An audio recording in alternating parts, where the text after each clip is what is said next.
Frodo, as the most prevalent example of modern heroism in Lord of the Rings, succeeds in every moment except the most important one. I would argue that Frodo's action of putting on the ring in Mount Doom is a demonstration of Tolkien's belief that the modern hero is a limited concept or archetype. This is not to say that it is the only thing it represents. Frodo's action also demonstrates the necessity of grace, for example. Important events in Tolkien's works always mean more than one thing. Frodo was saved at the end only by the forcible intervention of grace, first from Gollum, then from Sam, then from the Eagles. Gandalf's presence and powers, Urang says, remind us that the heights to which one must rise in order to conquer the evil represented by the ring are inaccessible to men and hobbits alike, without help from the outside, without grace. The entire saga of Lord of the Rings proves that man, even modern man, cannot be totally distinct and separate from a community. Tolkien's presentation of modern heroism is not, surprisingly, a ringing condemnation of modernity.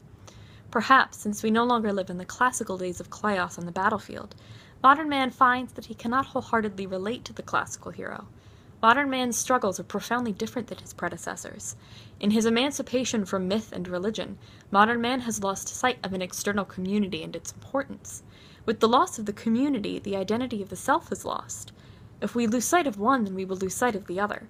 Caldecott uses the ring to explain this. Quote, "The ring is a symbol of pride and power. Its circular shape is that of the will closed upon itself. Its empty center suggests the void into which we thrust ourselves by using the ring. The invisibility with which it cloaks the wearer at the same time severs our normal relationships with those around us. We all have such a ring, namely the ego, the false self.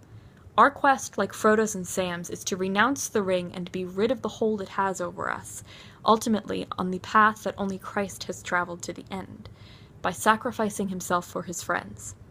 If this is what the ring means, its renunciation is impossible, as Tolkien saw, without help from outside, from beyond ourselves. The self cannot unmake the self." End quote. If it is true that Frodo shows the limits of the modern hero, we can at least recognize that the modern hero is not alone in his insufficiency. The actions of the classical hero, while noble, are not enough in themselves either. We see in Boromir that the classical ideals are not enough to keep him from falling to the ring. Tolkien fused different combinations of heroism together to see how the characters would turn out. What we find is inherent worth in the classical and the modern heroes, despite their insufficiencies. These two kinds of heroism are sanctified and perfected by Christian heroism. The Christian hero fuses the internal battles of the modern hero with the external common good of the classical heroes. As with so many things in the Christian faith, the answer is both and, not either or. Our lives have external and internal struggles, although they are predominantly internal struggles. We must not only wrestle with ourselves and hopefully achieve a strong sense of self and self-actualization, but we must see ourselves in relation to the external community.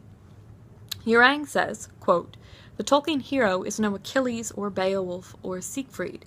Sam, having taken the ring from the apparently dead Frodo, is tempted by it with wild fantasies of power. What holds him firm in that hour, Tolkien tells us, is not only the love of his master, but also, deep down in him, his plain hobbit sense." End quote.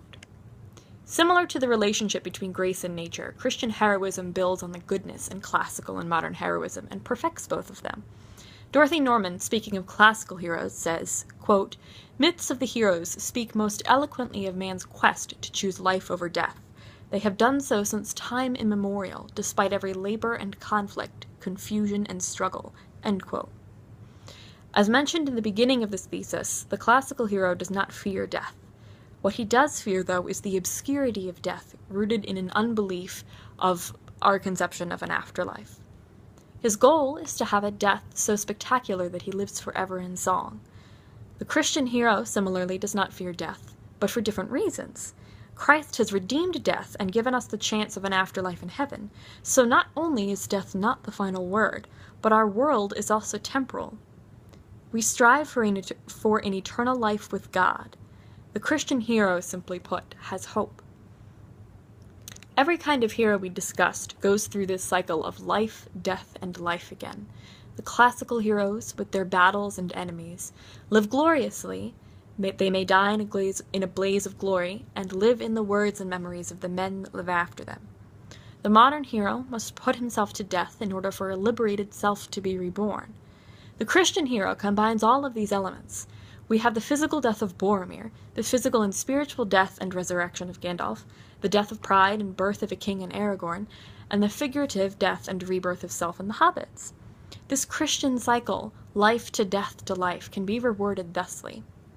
The self must journey outside of itself to the community before it can come back with any real self-knowledge and actualization.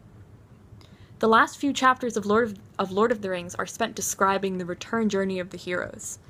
Aragorn and Arwen stay in Gondor, while the hobbits return to the Shire. Frodo, with permanent external and internal scars, goes to the only place left he can call home, the Grey Havens. It is fundamentally important that Lord of the Rings ends with Sam walking back from the harbor, returning to his family. He is greeted by his wife and children, and says the last words of the 1,000-page tome, echoing the transcendent desire for the hero, any hero, to return to himself and to the community. Well, Sam says, I'm back.